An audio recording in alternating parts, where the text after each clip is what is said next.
Hello student, let's continue our chapter metallurgy. और previous class के अंदर हमने मेटलर्जी जो था उस मेटलर्जी के बहुत सारे जो स्टेप्स थे उन स्टेप्स को डिस्कशन कर रहे थे। उसमें हमने कहा कि माइनिंग से हमें मिनरल्स ऑब्टेन होंगे।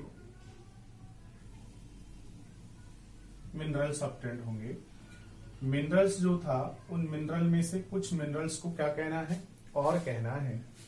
और के अंदर क्या होगा, और जो है उस और में होगा दो चीजें, मेटल जो है उस मेटल का कंपाउंड, और साथ में क्या होगी, इम्प्योरिटी। मेटल कंपाउंड प्लस में होगी इम्प्योरिटी। अब आपको क्या करना है, ये जो और है इस और से आपको प्योर मेटल का एक्सट्रैक्शन करना है। तो जो भी प्रोसेस आपको यहां पर करना पड़ेगा, that complete process is known as metallurgy कहेंगे उस पूरे प्रोसेस को। अब कौन कौन से काम आपको करना पड़ेगा, तो जो मेटलर्जी है उस मेटलर्जी के अंदर आपको बहुत सारे काम करने पड़ेंगे जिससे आप और से प्योर मेटल आप ऑब्टेन कर सकते हो। कौन कौन से काम करने पड़ेंगे, सबसे पहले जो और था उस और की क्रशिंग एंड ग्राइंडिंग या पल्वराइजेशन, और उसके बाद जब वो पाउडर फॉर्म में आ जाएगा और उसके बाद आपको क्या करना है, उसके बाद वो जो और है उस और में से आपको इम्प्योरिटी जो है ना वो हटानी है, और मेटल कंपोनेंट जो है उसका कंसंट्रेशन बढ़ाना है। तो second step is concentration of और, या इसको हमने बेनिफिक्शन ऑफ और कहा था या और ड्रेसिंग भी कहा था। अब इम्प्योरिटी को कैसे रिमूव करें, तो इम्प्योरिटी को रिमूव करने के हमारे बहुत सारे मेथड्स थे। कौन कौन से तरीके से हम इम्प्योरिटी को रिमूव कर सकते हैं। पहला तरीका जो था वो था कि यहां से इस और में पल्वराइज और से इम्प्योरिटी को हम बाई हैंड पिकिंग मेथड से अलग कर सकते हैं। दूसरा जो था वो कौन सा था, बाई लेविगेशन या हाइड्रोलिक वॉशिंग से रिमूव कर सकते हैं। तीसरा जो था वो था इलेक्ट्रोमैग्नेटिक सेपरेशन। इलेक्ट्रोमैग्नेटिक सेपरेशन से हम इसका कंसंट्रेशन करा सकते हैं। चौथा जो कि सबसे ज्यादा इंपॉर्टेंट था और वो था बाई फ्लोटेशन मेथड, जो कि हम डिस्कस कर चुके हैं। अब पांचवा और सबसे इंपॉर्टेंट मेथड जो है वो हम डिस्कस करेंगे, और वो जो मेथड है वो कौन सा है कि ये जो आपके पास में पल्वराइज्ड और आ गया पाउडर फॉर्म में, इसमें से इंप्योरिटी को हटाना है तो बाई केमिकल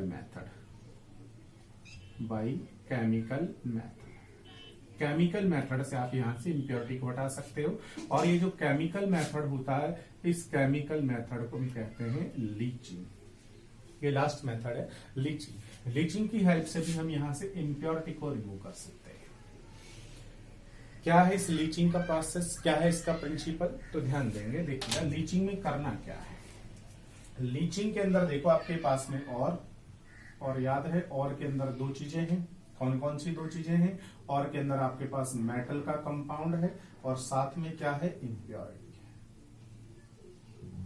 है। लीचिंग के अंदर क्या किया जाता है, ये जो आपके पास और है इस और की रिएक्शन एक सुटेबल केमिकल रिएजेंट के साथ करानी है। अब ये एसिड हो सकता है, कोई बेस हो सकता है, इसके अलावा कोई दूसरा टाइप का सॉल्यूशन भी हो सकता है। एक सुटेबल रिएजेंट के साथ कराएंगे।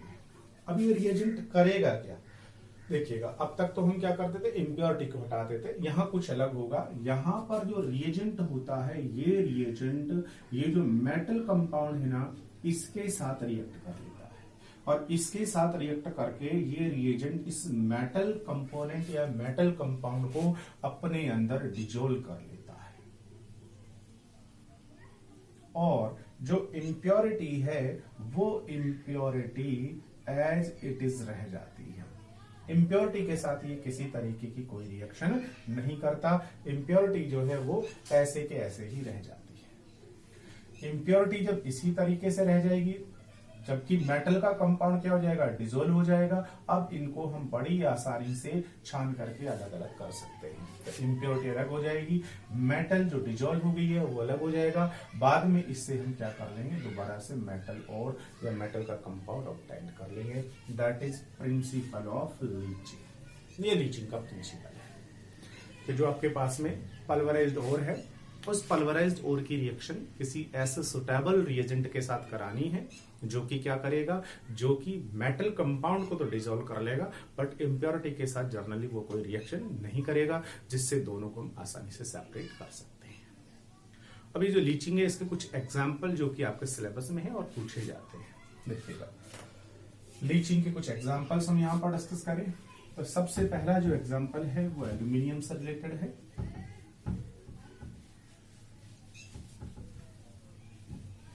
Number 1, leaching of aluminium.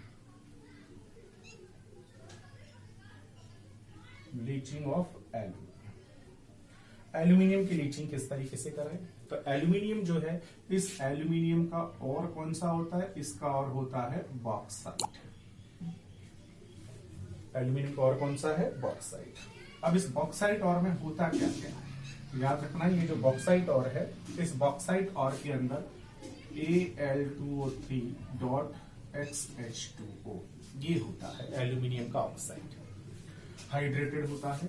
साथ में क्या मिली होती है? इम्प्योरिटी। इम्प्योरिटी किस किस की होती है?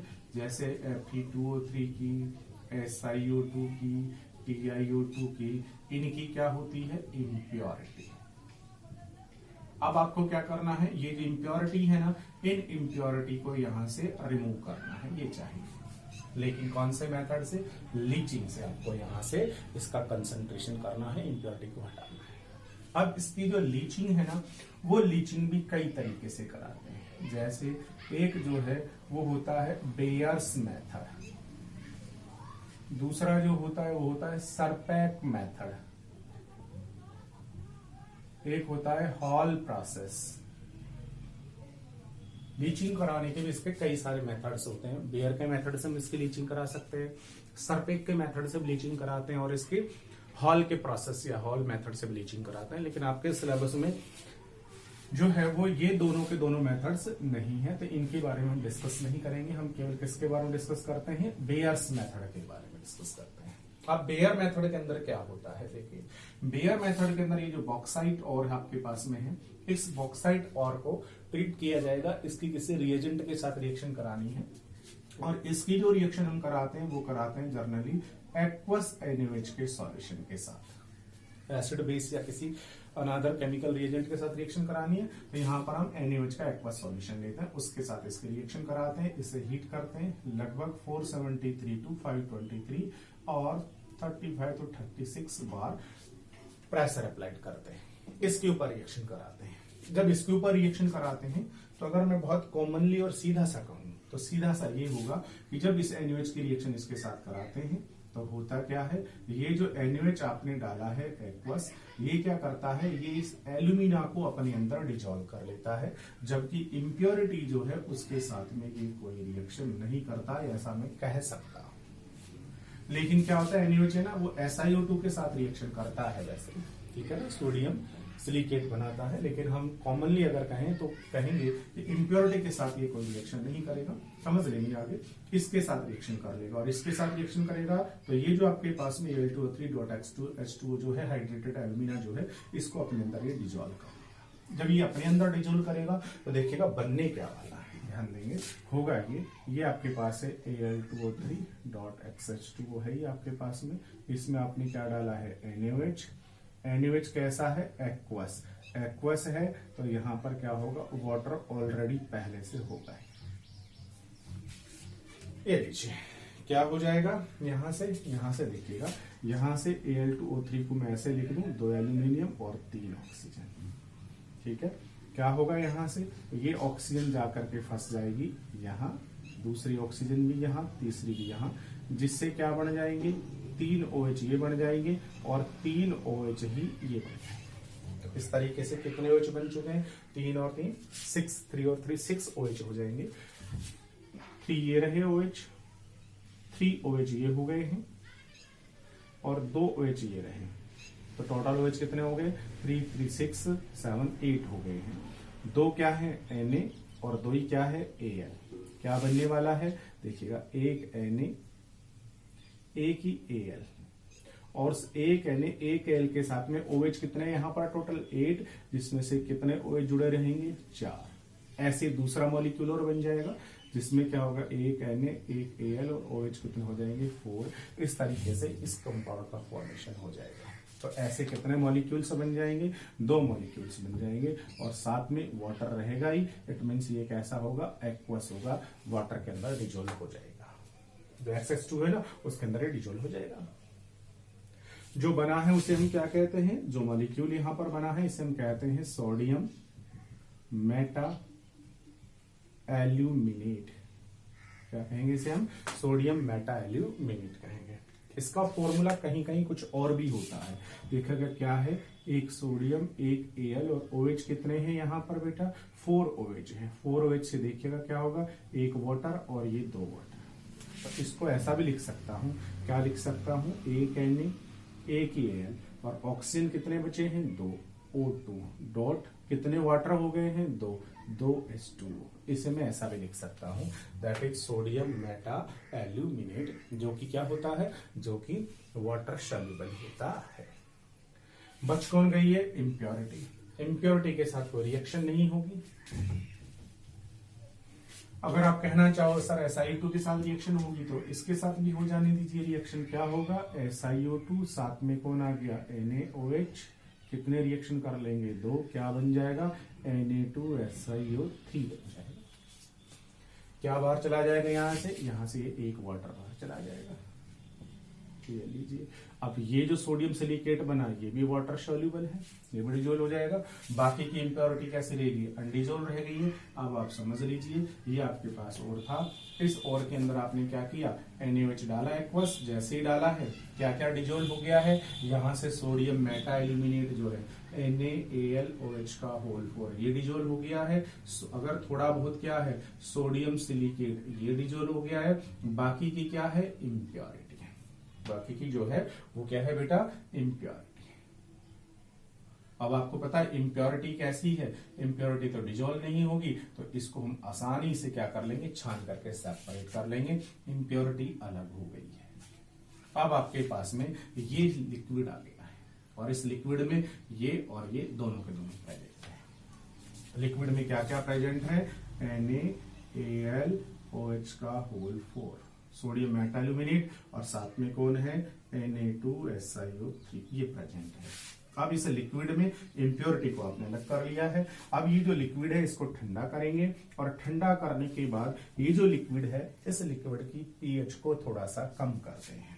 pH को थोड़ा सा कम करने के लिए क्या करते हैं, कार्बन डाइऑक्साइड जो गैस है वो कार्बन डाइऑक्साइड गैस हम इस सॉल्यूशन में पास करते हैं। जब कार्बन डाइऑक्साइड गैस इसमें पास करेंगे इसका pH कम होगा, तो ये कार्बन डाइऑक्साइड क्या करती है ये इसके साथ रिएक्शन कर लेती है सोडियम मेटा एल्यूमिनेट के साथ, इसके साथ रिएक्शन नहीं करती है, तो ये तो डिजोल्व ही रह जाएगा यहाँ पर। और इसके साथ रिएक्शन होगी तो उससे हो क्या जाएगा, देखिएगा उससे क्या हो जाएगा बेटा, उससे ये हो जाएगा, समझना NaAlOH कितने हैं ऐसे 4, क्या पास किया है आपने यहां से CO2। जब इसमें आप CO2 पास करेंगे तो क्या होगा, होने वाला है ये यहां से होगा ये NaHCO3, यहां से एल्यूमिनियम हाइड्रोक्साइड बन जाएगा और सोडियम बाइकार्बोनेट बन जाएगा। सोडियम बाइकार्बोनेट जो बना ये इसमें डिजोल्व रह जाएगा, ये सोडियम सिलिकेट ऑलरेडी इसमें डिजोल्व रहेगा और इसके साथ CO2 की रिएक्शन से जो एल्यूमिनियम हाइड्रोक्साइड बना ये एल्यूमिनियम हाइड्रोक्साइड क्या हो जाएगा प्रेसिपिटेटेड हो जाएगा, इसका प्रेसिपिटेट बन जाएगा, एल्यूमिनियम हाइड्रोक्साइड प्रेसिपिटेट बन जाएगा। अब ये जो एल्यूमिनियम हाइड्रोक्साइड का प्रेसिपिटेट बन गया है, इस प्रेसिपिटेट को लेना है और लेने के बाद इसे क्या कर दीजिएगा गर्म कर दीजिएगा। बताओ क्या होगा, जब आप एल्यूमिनियम हाइड्रोक्साइड के प्रेसिपिटेट को गर्म करेंगे कुछ इस तरीके से रिएक्शन हो जाएगी।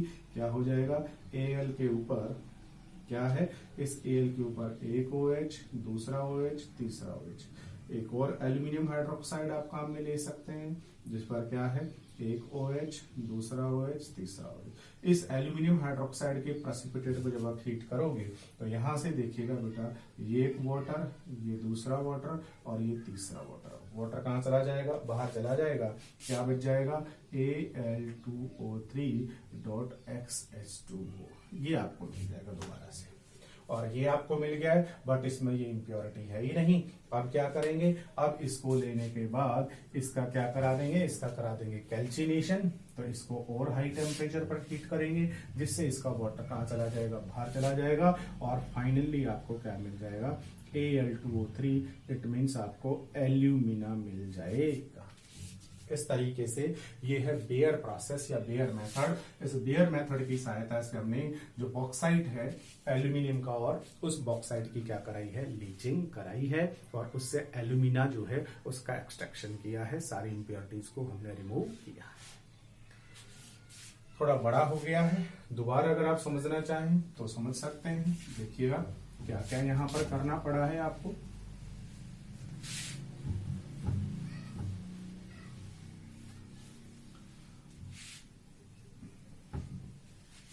आपको करना ये पड़ा है कि जो आपके पास बॉक्साइट था, जिसमें कि क्या प्रेजेंट है Al2O3.XH2O प्रेजेंट है, उसमें आपने पहले क्या डाला है NaOH, जो कि एक्वस है, तो वाटर भी डाला है। ठीक है, ये कौन कौन रिएक्शन कर लेगा, इसके एक मॉलिक्यूल, इसके दो, और इसके कितने रिएक्ट करेंगे, 3। इम्प्योरिटी यहां पर है वो इसी तरीके से रह जाएगी, ये सब डिजोल्व होकर के क्या बन जाएगा NaAlOH का whole thrice, whole 4 sodium meta aluminate.